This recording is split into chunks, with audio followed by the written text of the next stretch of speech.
తెలియజేసుకుంటున్నాను. ఈరోజు స్వర్ణ గ్రామ పంచాయతీ అనేది నిర్వహించడం చాలా సంతోషదాయకం. 13,326 గ్రామాల్లో ఒకటేసారిగా మన రాష్ట్రంలో ఇది చేస్తున్నాం. అయితే చూస్తుంటే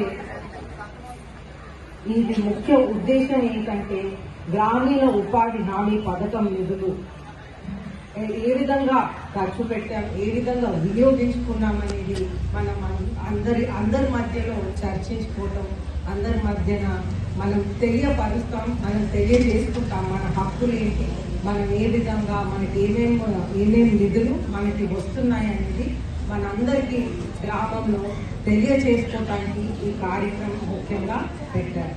అయితే మనం చూస్తుంటే మహాత్మా గాంధీ గారు ప్రత్యేకంగా గ్రామాన్ని అభివృద్ధి చేయటం, గ్రామానికి ముఖ్యంగా ఇండిపెండెన్స్ ఇవ్వటం అనేది ఆ రోజుల నుంచి మహాత్మా గాంధీ గారు చాలా ముఖ్యంగా మన కాన్స్టిట్యూషన్లోనే రచించారు. ఎందుకంటే గ్రామం ఎప్పుడైతే బలంగా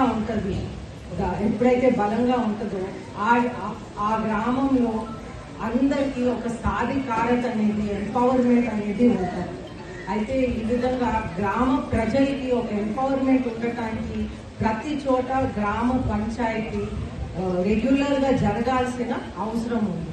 అయితే మనం చూస్తుంటే ముఖ్యమంత్రి గారు చంద్రబాబు నాయుడు గారు 3వ ముఖ్యమంత్రిగా ఉన్నప్పుడు ఎన్నోసార్లు ఈ గ్రామ పంచాయతీ అనేది నిర్వహించడం జరిగింది. ఆ కాలంలో లోకేష్ గారు పంచాయతీరాజ్ మినిస్టర్గా ఉన్నారు. అయితే ఆ కాలంలో పంచాయతీరాజ్ గ్రామీణాభివృద్ధి మినిస్టర్గా ఉన్నప్పుడు ఈ సీసీ రోడ్స్ కానివ్వండి, లైట్లు కానివ్వండి, బాత్రూమ్లు కానివ్వండి, మీ అందరి కోసం అన్ని సౌకర్యాలు కూడా చేసి మీ అందరికీ అందించడం జరిగింది. అయితే మనం చూస్తుంటే ఆ తర్వాత గత ప్రభుత్వం కొద్దిగా నిర్లక్ష్యం చేశారు. వచ్చిన నిధులు కూడా కొన్ని రిటర్న్ వెళ్ళిపోయినాయి, అలాగే కొన్ని నిధులు డైవర్ట్ చేయటం కూడా జరిగింది. అయితే గ్రామ పంచాయతీ నిధులు మాత్రం గ్రామం కోసమే వినియోగించుకోవాలని మీ అందరికీ నేను ఈరోజు ఈ వేదికగా మీ అందరికీ తెలియపరుస్తున్నాను. అయితే ఈరోజు 4వసారి చంద్రబాబు నాయుడు గారు ముఖ్యమంత్రిగా, డిప్యూటీ చీఫ్ మినిస్టర్గా పవన్ కళ్యాణ్ గారు శాఖలో ఈ పంచాయతీరాజ్ అని గ్రామీణాభివృద్ధి శాఖ ద్వారా మీ అందరికీ ఈ గ్రామ సభలు అనేది ఒకటేసారి 13,326 గ్రామాల్లో ఒకటేసారిగా జరుగుతున్నాయి. ఇది మీ అందరి కోసం బలోపేతం చేయటానికి ఈ కృషి.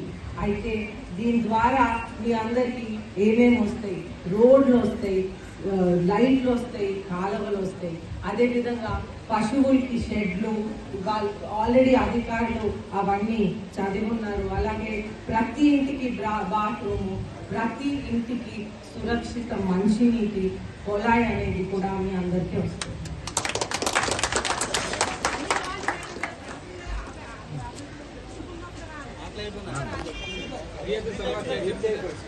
అయితే ఇవన్నీ కూడా ప్రతి ఒక్కరికి మనకి రోడ్స్ కూడా ఇక్కడి నుంచి టౌన్ వరకు ఎక్కడైతే రోడ్స్ లేవో అక్కడ కూడా రోడ్స్ నిర్వహించి, ఆ కాలంలో కూడా నిర్వహించాం, ఇప్పుడు కూడా మళ్ళీ మనం నిర్వహిస్తాం. అదేవిధంగా కాలువలు, అదేవిధంగా మీకు అగ్రికల్చర్ కోసం, మీకు పంటలు పండించడానికి కోసం అవసరాలు అంటే నీళ్లు ఏ విధంగా నిల్వ చేయాలి, అలాగే అధికారుల దగ్గరికి వెళ్తే మీకు ఏ అవసరాలు ఉన్నాయో ఆ భూమి పట్టి మీరు చెప్తే వాళ్ళు మీ అందరికీ సహాయం చేయడం జరుగుతుంది. అలాగే పశువుల షెడ్లు, అలాగే వేస్ట్ మేనేజ్మెంట్ అంటే మీ అందరికీ మన ప్రతి ఊళ్ళో వేస్ట్ మేనేజ్మెంట్ కూడా పోయినసారి మన ప్రభుత్వం ఉన్నప్పుడు చేశాం. అదేవిధంగా ఇప్పుడు కూడా వేస్ట్ మేనేజ్మెంట్ అనేది చేయటం జరుగుతుంది.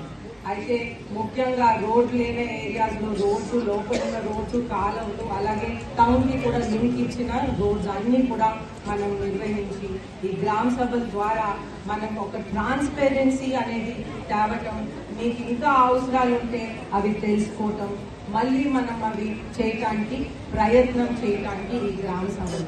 అయితే చంద్రబాబు నాయుడు గారు మన ముఖ్యమంత్రి గారు పదే పదే చెప్తా ఉన్నారు, మీరు ఎంత పాల్గొంటారో ప్రజాస్వామ్యంలో ప్రజలు ఎంత పాల్గొంటారో అంత బాగా మనము ఇంకా బాగా మనం పరిపాలన చేయగలమని వారు కోరుతా ఉన్నారు.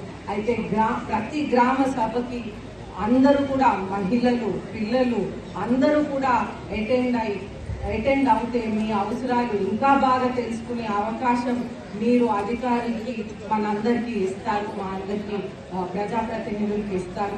అయితే మీరందరూ కూడా దీంట్లో భాగస్వామ్యమై మహిళలైతేనేంటి పిల్లలైతేనేంటి మీరందరూ కూడా పాల్గొని ఈ గ్రామ సభల్ని ఇంకా బలోపేతం చేయడానికి మీరందరూ కూడా ప్రయత్నం చేయాలని కోరుకుంటూ మీ దుబ్బాక ప్రజలందరికీ ధన్యవాదాలు తెలుపుతూ అధికారులందరికీ కూడా ధన్యవాదాలు తెలుపుతూ సెలవు తీసుకుంటాను.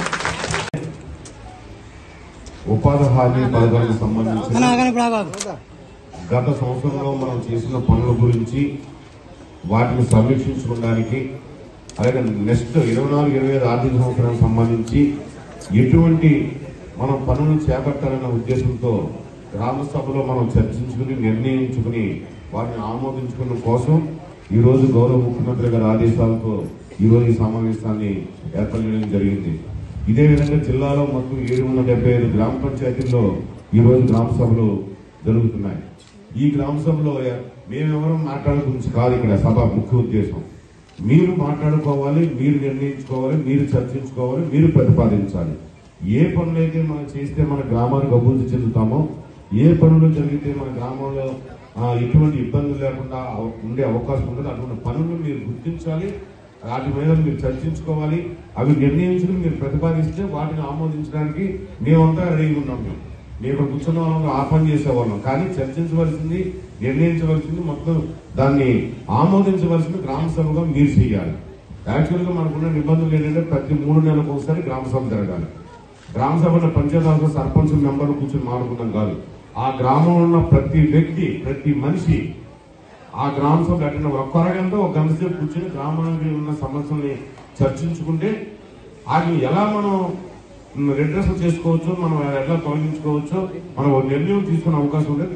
దాన్ని అమలు పరచడానికి మేమందరం ఇక్కడ కూర్చున్నాం. ప్రజాప్రతినిధులు, ఎమ్మెల్యే గారు కానివ్వండి, అధికారులుగా మేము కానివ్వండి, వాటిని అమలు పరిచి వాటిని ఎలా తగ్గించాలి దానికోసం మేము కూర్చున్నాం. కానీ నిర్ణయం తీసుకోవాల్సింది మాత్రం మీరే. గ్రామ సభలో ప్రజలే మీరు నిర్ణయం తీసుకుని చేయవలసిన అవసరం ఉంది. ఎందుకంటే ఏ పనులు అవసరమో, ఏటి యొక్క వాటి యొక్క విలువ ఏంటి, వాటి యొక్క ఉపయోగం ఏంటి అనేది గ్రామంలో మీకు ఎక్కువ తెలుస్తుంది. ఇది ఎలా నిర్ణయించాలని కూడా గౌరవ ముఖ్యమంత్రి గారు మనకు ఆదేశాలు చెప్పడం జరిగింది. మీకు ఆల్రెడీ చదివి వినిపించారు. ఒక 4 ప్రాధాన్యత అంశాలను తీసుకున్నారు. ఆ ప్రాధాన్యత అంశాల్లోంచి మనం పని చేసుకుని వాటి ద్వారా అభివృద్ధి చెంది ప్రతి గ్రామ పంచాయతీ కూడా స్వర్ణ గ్రామ పంచాయతీగా మారాలనేది గౌరవ ముఖ్యమంత్రి గారి ఉద్దేశం, ఆయన కపిలాశ. ఆ విధంగానే మాకు ఆదేశాలు ఇవ్వడం జరిగింది.